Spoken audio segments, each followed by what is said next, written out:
Sa dami ng mga Pilipinong boksingero naghari sa loob ng ring, pinatunayan itong angat ang bansa pagdating sa larangan ng boxing. Pero walang dudang delikado ang sport na ito. Katunayan, ilang buhay na rin ang nalagay sa balag ng alanganin.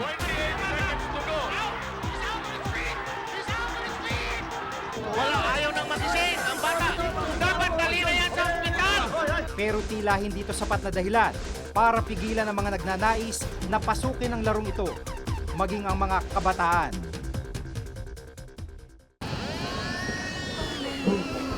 Abala sa pagsasanay ng datna namin na magpinsang Angelo, 16 na taong gulang, at JR, 13 taong gulang. Kasama ang kaibigan nilang si Jobet, 13 taong gulang din. Gaano kahirap yung training? Hirap po. Halos araw-araw magtatraining ka. Kakain sa iyong kakainin mo na marami, konti na lang. Dahil nagtitraining ka nga, bawal kumain ng marami pag nagtitraining. May 1 taon na raw silang sinasanay ni Mang Teteng, dating amateur boxer. Puspusan ang ginagawa nilang pag-iensayo dahil may laban silang pinaghahandaan. Kailangan magpadisiplina sila sa akin.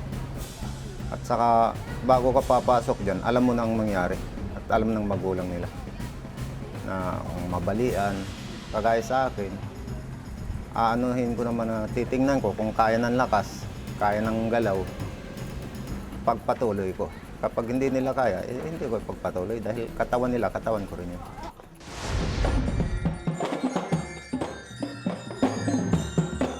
Ang pista ng San Ildefonso sa Navotas kung saan ang tampok sa laban ng boxing ay mga kabataan.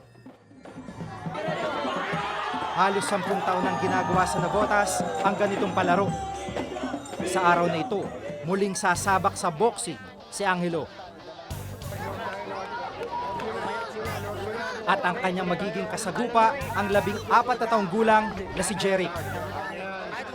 Bago magsimula, tila kinakabahan si Angelo. Pero ang kalabang si Jeric, kampante lang.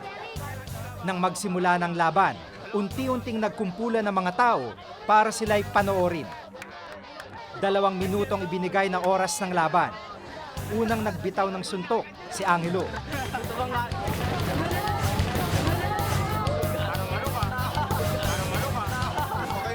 Agad namang nakaganti si Jeric at nagpaulan ng sunod-sunod na suntok. Walang magawa si Angelo, kundi ang dumepensa. Pero hindi pa man tuluyang umiinit ang laban, tila umaayaw na si Angelo. Nabayagan ako. Pagsusugod habang Laki nung kalaban, matanda na yun eh.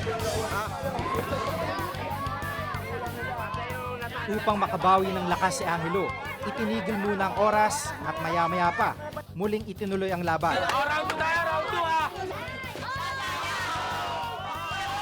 Sa oras na ito, tila hindi tinatabla ng kalabang si Jeric ng mga suntok ni Angelo. Sa pangalawang pagkakataon sa kanyang 12 laban, natalo si Angelo. Gaano kahirap? Kwento mo. Pag tinatamaan ka. Pag tinatamaan po ako, nakakaiyak. Tapos maluluwa ka sa sobrang sakit. Kaya lalo na pag malabang ka pang walang kahit sakit po.